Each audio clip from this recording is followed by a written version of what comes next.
3 రోజులు 4 రోజులు అక్కడనే పడుకుంటా ఉన్నాం. ప్రజలు ఫ్రీగా వచ్చి కలుస్తూ ఉన్నారు. గతంలో లాగా ఎవరిదో పర్మిషన్ తీసుకొని రావాల్సిన పని లేదు. క్యాంప్ ఆఫీస్లోనే ఉంటా ఉన్నాం. ఎవరైనా రావచ్చు, సమస్యలు చెప్పుకోవచ్చు, మా చేతనైనంత సహాయం చేస్తూ ఉన్నాం. ఒక ఓపెన్ డెమోక్రటిక్ అట్మాస్ఫియర్ను మళ్ళీ తీసుకురాగలిగిన మహబూబ్ నగర్ నియోజకవర్గంలో. సో దానికి ప్రజలు కూడా సంతోషంగా ఉన్నారు. అభివృద్ధి జరుగుతూ ఉంది, ఎటువంటి హెరాస్మెంట్స్ లేవు. తర్వాత ఎవరో నన్ను బెదిరిస్తారు, ఏమో చేస్తారన్న భయము లేదు. స్వేచ్ఛగా ఎవరి వ్యాపారాలు, ఎవరి ఉద్యోగాలు, ఎవరి పనులు వాళ్ళు చేసుకుంటారు. అంత ప్రశాంతంగా ఉందా? ప్రశాంతంగా. గొడవలు ఏం లేవా? ఎమ్మెల్యే ఏళ్ళు పెడతలేడా? ఎమ్మెల్యే ఏలు పెట్టేంత టైం ఎక్కడ ఉంది ఎమ్మెల్యేకు? ఈ సమస్యల కోసం, ఫండ్స్ కోసం తిరగడంతో సరిపోతాం. భూములల్లా ఇసుక దాంట్లోనో మా దగ్గర ఇసుక లేదు, మా దగ్గర వాల్యుబుల్ భూమి లేదు. మా చిన్న అర్బన్ కాన్స్టిట్యుయెన్సీలో ఫ్రీ ఓపెన్ ల్యాండ్ కూడా ఉండదు. ఓకే. ఎందుకంటే చాలా కాంపాక్ట్ కాన్స్టిట్యుయెన్సీ కాబట్టి అటువంటి ఇబ్బందులు ఏం లేవు. ఏ పాతయి ఒకరిదొకరు అన్నదమ్ములు కొట్లాడుకోవడము, ఇరుగు పొరుగు కొట్లాడుకోవడం అవన్నీ ఉంటూనే ఉంటాయి. వాటి దాంట్లో మనం ఏ రోజు వేలు పెట్టలేదు, వేలు పెట్టబోము కూడా. కానీ మొన్న గట్టి ఇష్యూ జరిగింది. మీరు మన కార్పొరేషన్ ఎలక్షన్స్లో సామాజిక న్యాయం చేయలేదన్న పెద్ద చర్చ నడిచింది. ఏదో సామాజిక న్యాయం చేసినాం కాబట్టి రాని వాళ్ళు చేస్తున్నారు. మా దగ్గర ముదిరాజ్ సామాజిక వర్గం చాలా ప్రధానమైన సామాజిక వర్గం. ఆశ్చర్యం ఏంటంటే మున్సిపాలిటీ వచ్చినప్పటి నుంచి ఇప్పటిదాకా ముదిరాజ్ మున్సిపల్ చైర్మన్ కాలే.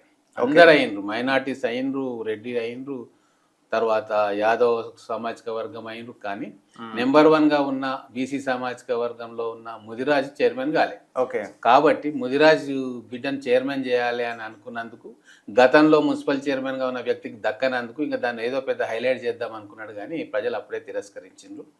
ఖచ్చితంగా మేము తీసుకున్న డెసిషన్ ఏదైతే ఉందో, కొత్తగా గృహిణి ఎటువంటి రాజకీయ హైకమాండ్ డెసిషన్ ఒకటైతే ఎన్ఎం డెసిషన్ రెండో డెసిషన్ తీసుకున్నాను అంటున్నారు కాదా? రాని వాళ్ళు అంటారు. ఎన్ఎం శ్రీనివాస్ రెడ్డి రేవంత్ రెడ్డి గారికి చెప్పకుండా, అలాగే హైకమాండ్ చెప్పకుండా డెసిషన్ తీసుకుంటాడా? అవసరం నాకేముంది?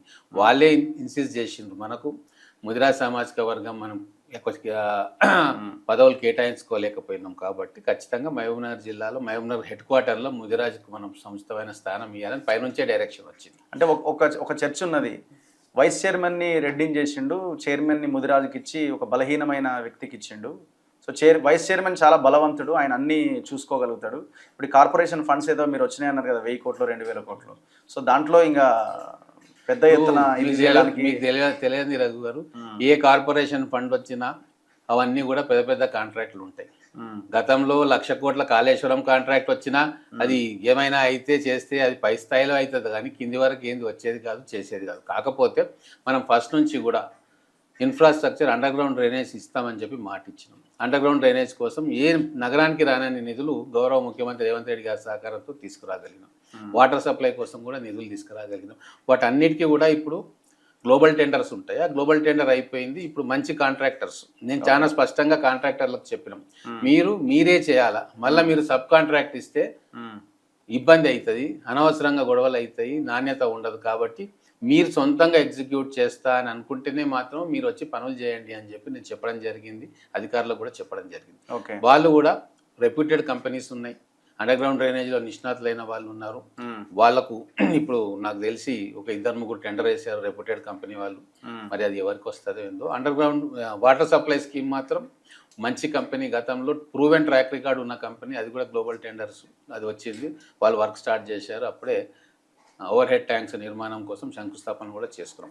దాని పక్కన పెడితే ఈరోజు పట్టణంలో కూడా దాదాపుగా 40,000 మంది ఓసీలు ఉంటారు. వైశ్యులు కావచ్చు, రెడ్లు కావచ్చు, మిగతా వాళ్ళు కావచ్చు. సో కాంగ్రెస్ పార్టీ విధానం కానీ నా విధానం కానీ ఏంది అంటే అన్ని సామాజిక వర్గాలకు కూడా సముచితమైన అవకాశం ఇవ్వాలి. మైనారిటీకి వైస్ చైర్మన్ ఇవ్వలేదు అని చెప్పి ఒక సెక్షన్ అడిగింది. సో మైనారిటీని ఇవ్వడానికి కూడా అక్కడ ఏమైంది అంటే మేయర్ ఒక మహిళగా వచ్చింది. మైనారిటీల్లో మొత్తం మహిళలు గెలిచింది. ఒక్క మీరు అనుకున్న వ్యక్తి ఒక్కడే గెలిచిండు. మరి యాదృచ్ఛికమా కుట్ర చేసిరా మాకు తెలియదు, కానీ కేవలం ఒకటే ఒక వ్యక్తి గెలిచిండు. అంటే మీ పార్టీ మా పార్టీయే. కానీ ఇప్పుడు ఏముంటాయంటే ఒక పదవి నాకు రావాలి అనుకున్నప్పుడు కొద్దిగా ఇంటర్నల్ సాబటేజ్లు అవి ఉంటూనే ఉంటాయి. ఓడగొట్టడానికి ప్రయత్నం చేసి నేను అనట్లేదు, ఓడిపోయిన అభ్యర్థులు కంప్లైంట్ చేస్తూ ఉన్నారు. ఇంకొకటి, వారు కూడా కొత్త రాజకీయాలకి, ఇప్పుడు మేయరు కొత్త రాజకీయాలకి, మన vice chairman, vice mayor, deputy mayor కూడా కొత్తగా రాజకీయాలు అయితే నాకు ఇబ్బంది అవుతుంది. కనీసము ఒక పాత ఒక కొత్త అనుభవం ఉన్న వాళ్ళు ఒకవైపు, కొత్తగా ఉన్న వాళ్ళు 1 ఇయర్లో నేర్చుకుంటారు. కాబట్టి ఓల్డ్ అండ్ న్యూ కాంబినేషన్ ఉంటే బాగుంటుందన్న ఉద్దేశం. తర్వాత నేను ఎవరినైతే డిప్యూటీ మేయర్ చేసిండ్రు, ఆయన శ్రీనివాస్ గౌడ్ గారికి వ్యతిరేకంగా చాలా గట్టిగా నిలబడ్డ వ్యక్తి. ఎలక్షన్లలో నా గెలుపుకు కూడా ప్రధానమైన కారణంలో ఆయన కూడా ఒకడు. కాబట్టి అందరికీ న్యాయం చేయాలన్న ఉద్దేశం.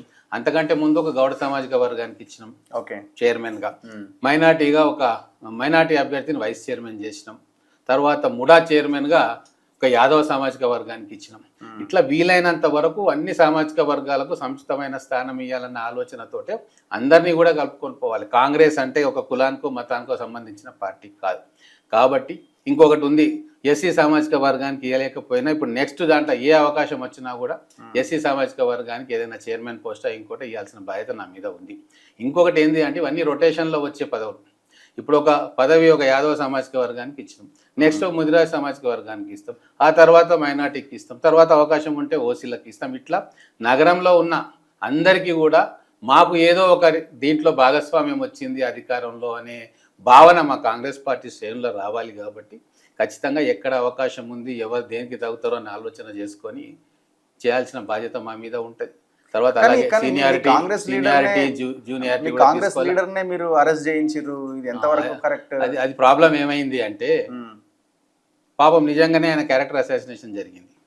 ఆ రోజు ఎవరు అరెస్ట్ కాలేదు, ఏం కాలేదు. తర్వాత ఒక క్లారిఫికేషన్ ఇచ్చుకున్నారు, మాతో బాటే ఉన్నారు బస్సులో, మాతో బాటే హోటల్లో ఉన్నారు, కావాలని సెన్సేషన్ చేద్దాము, ఈ ముదిరాజ్ సామాజిక వర్గానికి మేయర్ పదవి ఇచ్చింది కాబట్టి అది గిట్టని కొందరు ఏదో హంగామా చేసేద్దామన్న కుట్రతోటి దీన్ని ప్రెస్ లో లీక్ చేయడం, ఆ ప్రెస్ వాళ్ళు తెలియకుండా దాన్ని వైరల్ అసలు క్యాంప్ ఆఫీస్ నుంచి బయటికి ఎవరు పోలేదు.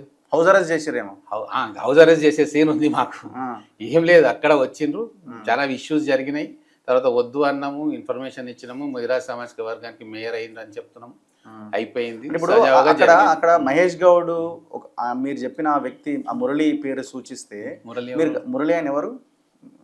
అదే ఇప్పుడు కావాలి అనుకున్న అతను ఇంతకు ముందు చైర్మన్ ఆయనే కదా. మరి ఒకరు గెలిచారు అంటున్నా, మీరు ఆయనే కదా, ఆయన గురించే కదా మీరు చెప్పారు. ఇప్పుడు చైర్మన్ పదవి కోసం ఆశించింది ఎవరు? ఆయన చైర్మన్ పదవికి ఆశించిన చాలా మంది.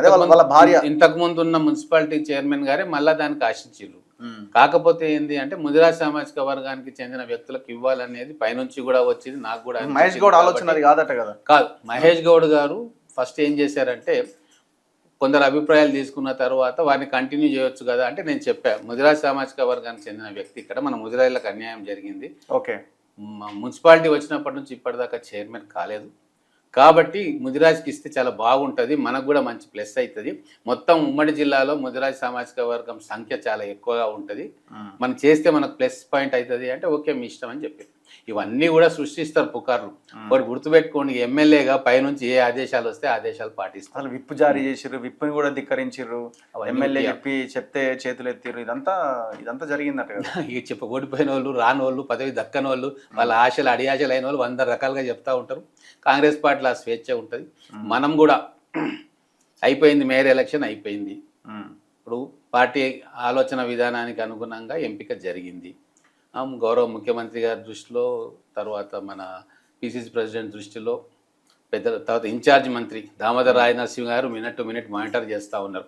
తర్వాత ఇన్ఛార్జిగా వచ్చిన అనిరుద్ రెడ్డి గారు ఎమ్మెల్యే ఇన్ఛార్జిగా ఉన్నారు. వాళ్ళందరి సమక్షంలోనే జరిగింది. ఏం జరిగినా నన్ను ప్రలోభ పెట్టాలని, ఒత్తిడి చేయాలని రకరకాల పద్ధతుల్లో వాళ్ళు శ్రీనివాస్ రెడ్డి గురించి తెలియదు కాబట్టి అనుకున్నారు, కాలేదు. మరి పట్టణానికి ఏది మంచిదో, పార్టీకి ఏది మంచిదో, హైకమాండ్ ఏది అనుకుంటున్నదో వాటి అన్నింటినీ కూడా ఆలోచన చేసి ఒక నిర్ణయం తీసుకుని ఇప్పుడు నగరం చాలా ప్రశాంతంగా ఉంది.